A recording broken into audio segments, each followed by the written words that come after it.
Welcome to Discourse. I'm Susil Pandey. Nepali political parties remain at loggerheads on identity issues for a long time. The issue of identity has remained as an apple of discord among the parties. Today, I'm going to talk with Professor of Cornell University of the USA, David S. Homework, about the pros and cons of the identity-based federalism. Professor Homework, welcome to the show. Thank you. Namaste. I have studied your famous book, Order in Paradox. You have researched Nepal and wrote on the basis of Nepali Tamang people, ethnic community. And there, I read that you argued the very old Tamang is comparatively reconstructed. It means the identity, Tamang identity, is always at the state of flux. As the time changes, it gets changed. Yes. As historically their identity gets changed, so will be in the future. Yes. On the basis of your argument, is it appropriate to name federal state on such name, which is always itself in the state of flux? Well, look, I'm not a citizen of Nepal, so I don't really have a position on the naming. As I say, ultimately... No, I'm just... But from my perspective in this question of the transformation, the change of cultures through time... identity also gets changed as the change of time. Yeah? Yes, but if you look at the sort of this question of human rights, the right to be different, people can transform. I can give you a wonderful example of how this can happen. When we initially did our research in the mid-1970s with Suryaman Tamang as our research associate and someone we worked with for a very long time, there were certain kinds of song styles in the village. And as very few of the girls went to school, they would go out cutting fodder or herding animals. They'd always be singing these songs, and these songs would be sung in festivals. But as education became more important, children started going to school, a lot of those songs people were no longer singing. Well, in the I think it was the mid-1990s, after Jan Andolan Ek, and when organizations of Adivasi Janajati started to form, there was a Tamang Yuva group, Mendomaya Yuva group from the western area of Tamang, Nuakot district, and they wanted copies of the old songs.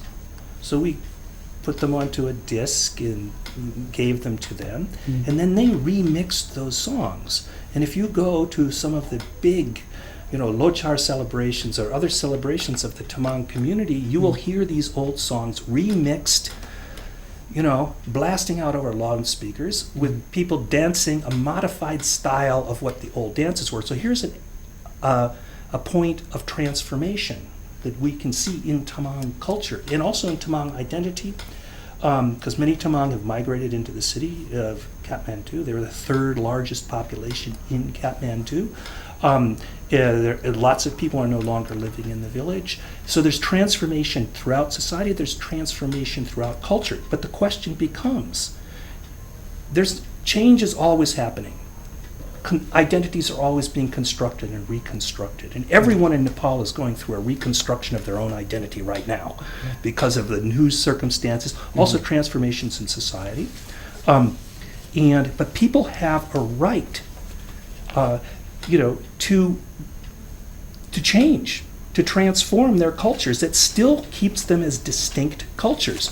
Because you play those Tamang songs, they have very little meaning for other Nepalis probably, but they have a huge meaning for the identity of Tamang. They're a new kind of song, and it's a new kind of Tamang identity, but it's still definitely a Tamang identity. And so that this notion of if people have the right, as human beings, we're all cultured beings. If we have a right to culture as a group, then we also have the right to transform that culture through time and into the future. So I don't think that particular argument that cultures are constructed and identities are constructed and transform undermines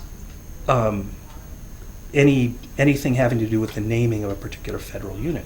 Those people will still exist, those cultures still exist, perhaps in transformed form, if you understand my basic argument.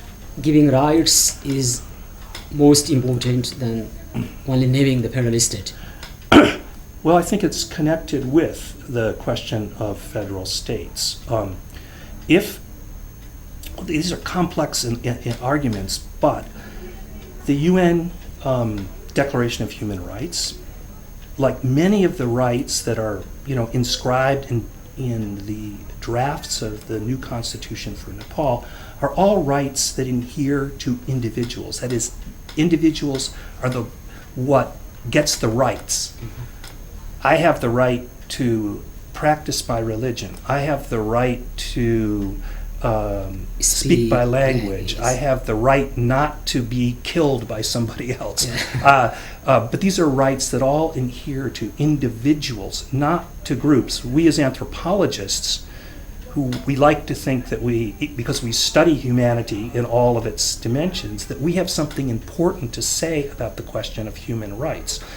Anthropologists were very critical of the kind of language that was used in the UN Declaration of Human Rights and is used in the Nepal Constitution, because it recognizes only one kind of individual, this sort of Western individual, a bounded, separate unit. Whereas we know in Nepal, any individual is always a certain kind of individual. You are brought up in a particular linguistic community. You're always a member of a particular family. Then you're a member of a particular lineage. Then your particular, ethnic group.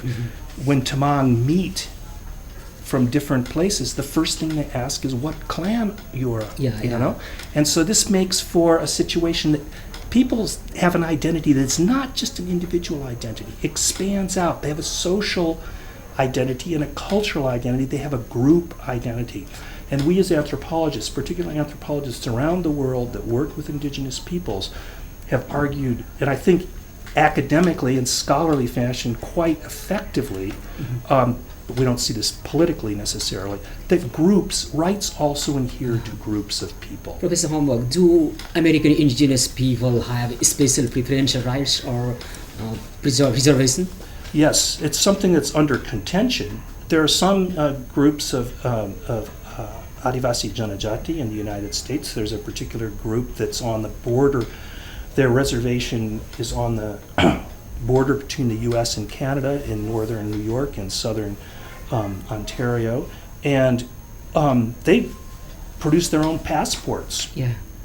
They claim a citizenship. Obviously, there are all kinds of cases in the court about specific kinds of things. One in immediate vicinity of where I live, there are a group of indigenous people who have what we call a reservation there, the Onondaga, which is one of the Iroquois tribes. They sell cigarettes and liquor and everything, no tax. No tax. Different passports, separate passports? They don't have separate passports there, but they claim that the taxes of the U.S. government do not apply, and I think that's been upheld. But the thing is, people living outside the reservation, like people like me, I might be, I don't smoke, but if I did, cigarettes are very expensive in America because the tax is so huge. Yeah. I go in, I can buy it for 10% of what it costs outside, and people buy gas, people buy other things, and they avoid the taxes, and the government claims that people who come from outside have to pay the tax. But there are strong movements claiming rights, and court cases are going through the courts all the time. But you see, we are dealing with a situation legally that is very different in the United States. But in Nepal, some argue that giving preferential rights or reservation will be just opposite to the basic norms of democracy. I think reservations are an extraordinarily complicated issue in Nepal, and I think people in Nepal who thought about it are aware of these complications. You have some Adivasi Janajati groups that are really do quite well. I mean, we know that sectors of the Newar population, for instance, which is often counted in those Adivasi Janajati groups, are, you know, They are more they don't- privileged. yeah, they don't even need that kind of preservation. support. Now, there may be particular Jat group in the Newar community, some Dalit groups that maybe need some kind of assistance. So there's a very complicated thing. You take Newars that have an internal caste structure, some may need some support, some don't. And so how you regular, Takalis tend to be comparatively quite well off. Some who've had access to, military, like the Gurung and the Magar, some sectors, jokingly, some people sometimes say, oh, the Gurung, they're the Brahmins among the Adivasi Janajati. But, so there are tremendous variabilities within these groups. So a reservation system can also produce all kinds of difficulty. We've seen this in India. But Nepal really needs to find a way to work on how you can make inclusive society. And reservations may not be the way. Your country, the USA, has a long history of experience regarding federalism. Then what do you think? What should Nepal learn from the experience of the USA regarding federalism? Well, what we don't have in America is ethnic federalism.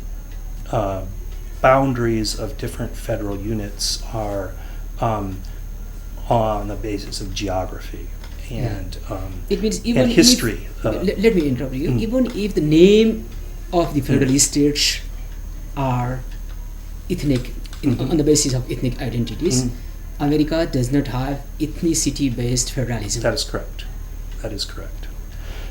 Canada does, India does, Kenya does, and it all depends on the social circumstances. Once the indigenous population was nearly wiped out, you had a sort of primarily you had two kinds of people: African Americans who were slaves, and you had people who came from Europe, and so it created it's a very different kind of history. Nepal has always, is a very diverse place and has different histories of people moving into Nepal. People like the Sherpa, relatively recently from Tibet, and others. We are very ancient populations. I would like to ask one, maybe it may be a very controversial question, but as a professor, I'm asking you, the diversity of Nepali community. Is it appropriate for Nepal to federate federalism, to craft the federal states along the lines of ethnic identity?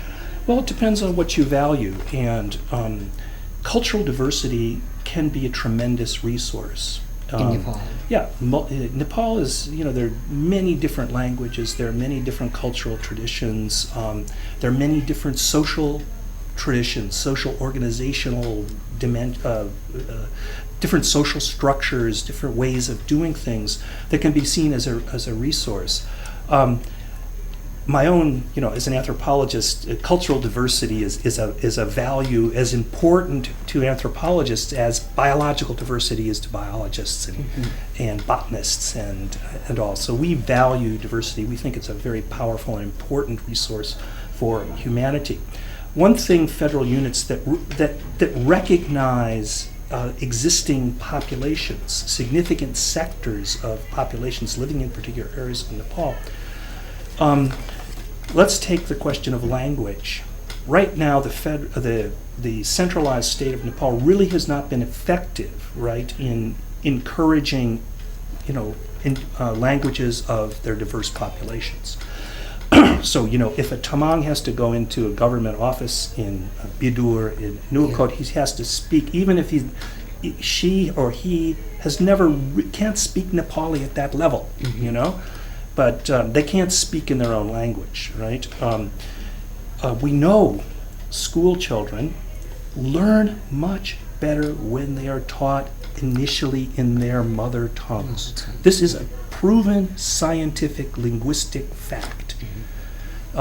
That if children start in school in a bilingual program, their success rate will be much higher as they advance through the educational system. Imagine a situation in Nuakot, which I know you know something about. A young Tamang child who only speaks Tamang goes into school. Not only do they have to learn Nepali language, they're also learning to read and all these other things. It's a much more radical shift. And we know they'll be much more successful. So I'll finish here. Yeah. So this is one of the arguments for why a kind of a system that recognizes Nepal's diversity. If you bust up, ethnic groups into different units, what unit is going to look after bilingual education at the local level? If you have a federal unit in which a significant political presence in that unit are people who speak a particular language, they are much more likely to put resources into bilingual Professor education. Wongpo, in Nepal, speaking English is very important. Or if we speak English very fluently, people regard that person is very able. English is being very important in the context of Nepal, and some argue and question that what is the significance of learning or teaching or speaking mother tongue. They also argue that we have to make our children speak English fluently. They argue that. That is the problem. Well, linguistic questions, language questions also have to do with social questions. Learning English is a way for the elite also to separate themselves from other people. So there's social dimensions to language learning. People who learn more than one language, they've also demonstrated this scientifically, tend to be more intelligent. So that's why Americans are much stupider than Nepalis, because most Nepalis speak at least 2 languages, sometimes 3 or 4 languages. So they have the more tremendous the language mental they know, the more they are less intelligent.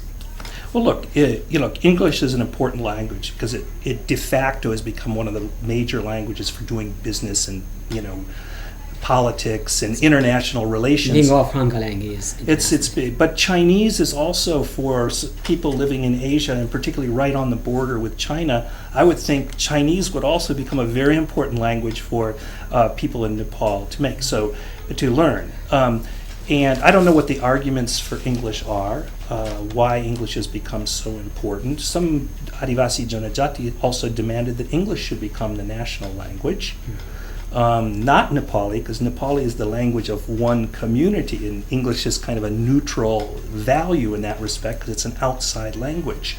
In India, this is also true, but in India, you'll have state situations like Tamil Nadu. You can speak Tamil, and Tamil is one of the official languages, I believe, of Tamil Nadu.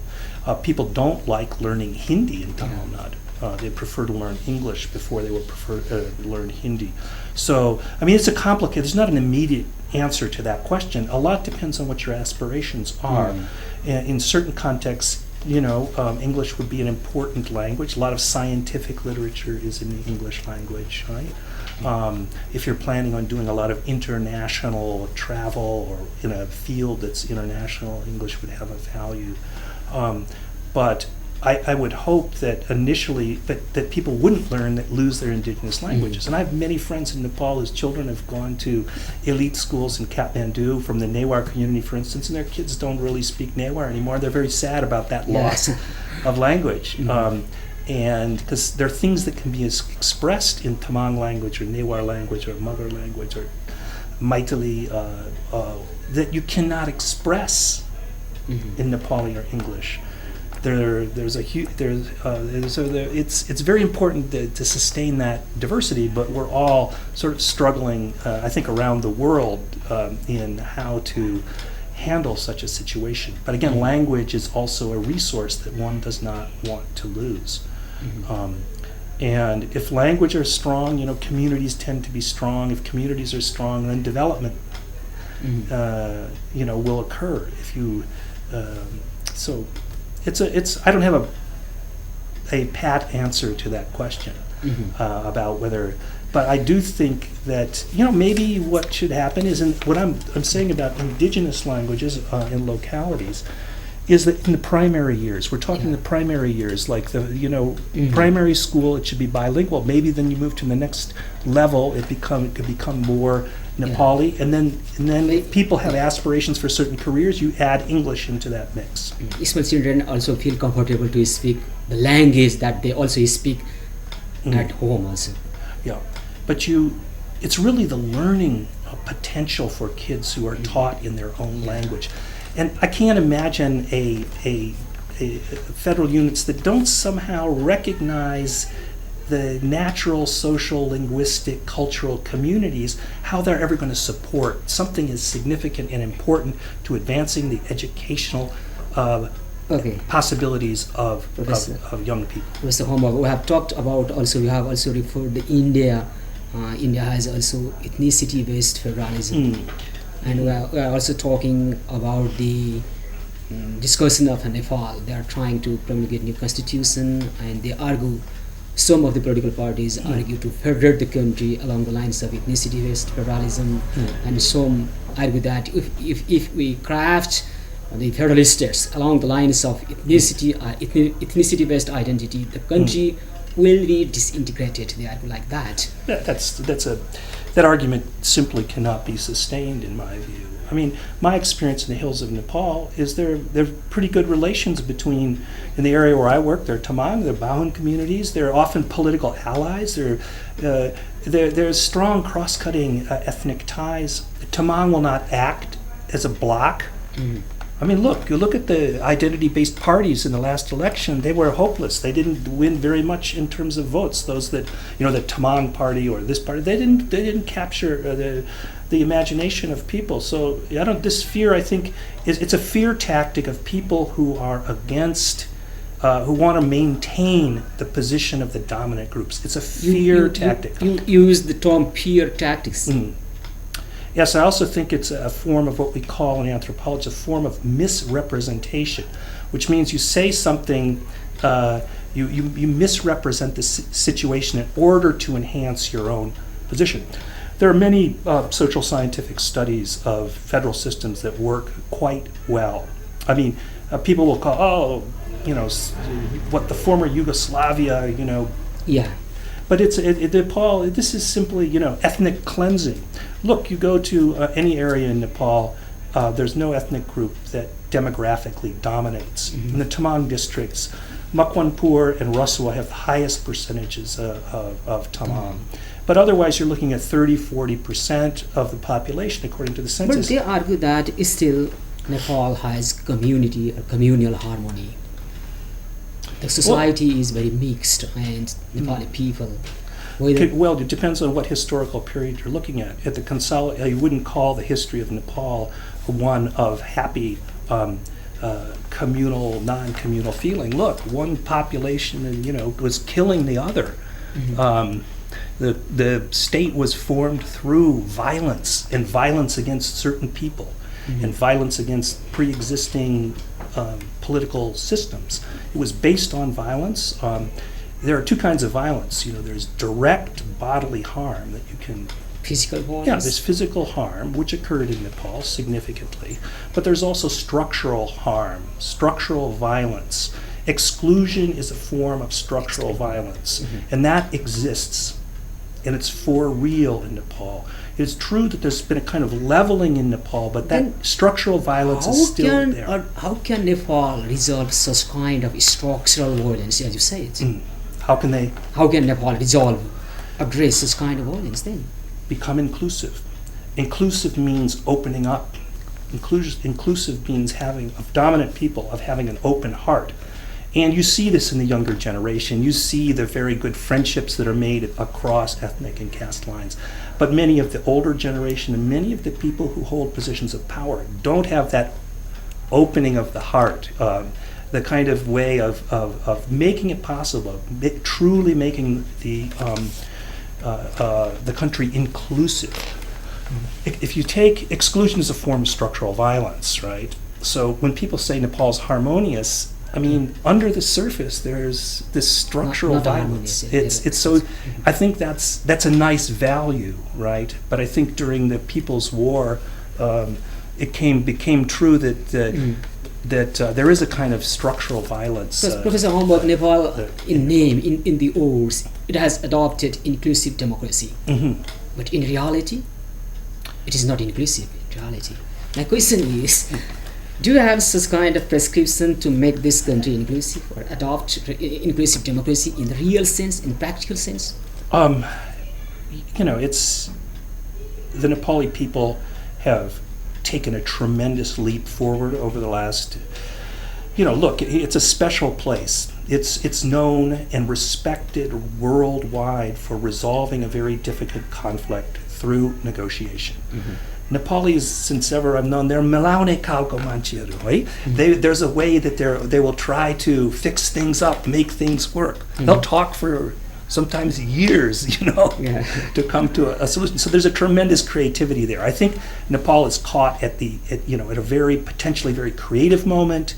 They have a chance to move forward progressively, or they have an opportunity to sort of basically produce something like the 1990 situation, which will not have changed much in Nepal. We know even from the Panchayat era to now, Nepal has become less and less and less inclusive.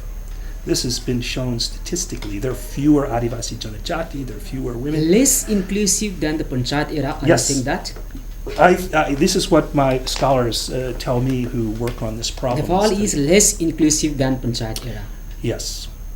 I think this has been demonstrated first by Harka Gurung and then more recently by Professor Krishna Hachetu and others who work on these kinds of issues. It's pretty easy to look at the numbers. But in Panchayat era, there is not systematic inclusiveness. Yeah, but there was a but kind of... But now we have a system to be inclusive, even though it is only in the names. Yeah. But in Panchayat era, oligarchy or some, especially king, picked some elite of the Dalit community, some elite of the Adivasi Janjati community, indigenous nationalities communities. That kind of inclusiveness was prevailing at that time. Yes, it's a kind of authoritarian proportional representation. But just like this, the first CA was more diverse than the second CA. Yeah, more inclusive. Yeah, the first was more inclusive, and I don't want to get into the nitty-gritty of Nepal politics because I'm not an expert on Nepal politics. So I guess the point I would make is Nepal is a very creative place. People basically do get along better than in some parts of the world. Look, the war you went through was not a war based directly on identity issues, right? India, what are the big forms of conflict? It's like Sikhs, and it's around Muslims and Hindus. It's around Dharma. It's around religion. It's true in Sri Lanka. It was true in Sri Lanka. The Buddhist Sinhala against the Tamil, both Hindu and Buddhist, or Hindu and Muslim. In Pakistan, it's a lot of the political problems are around different ethnic identities within Pakistan. So Nepal, its period of violence was the worst forms of violence we've seen recently in South Asia around religious and identity lines. Here it was political ideologies. Now there are ethnic dimensions to those. So there's a tremendous potential in Nepal for coming up with things, but people have to actively put at the forefront of their value system. This is the suggestion that the value of inclusiveness has to be out there. And and there are only so many solutions to making an inclusive society. And Nepal geniuses in political matters, they know those solutions. And they just have to apply them. Professor Hombok, we are at the end of the program. Do you want to say something to Nepali leaders and Nepali people at the time they are promulgating new constitution? I guess what I just said would be what I would, Nepal's strength is its diversity. In making the new constitution, do everything possible to encourage and progressively move towards an inclusive political system. Thank you very much, Professor Hombok, for giving us time. Thank you very much indeed. Thank you.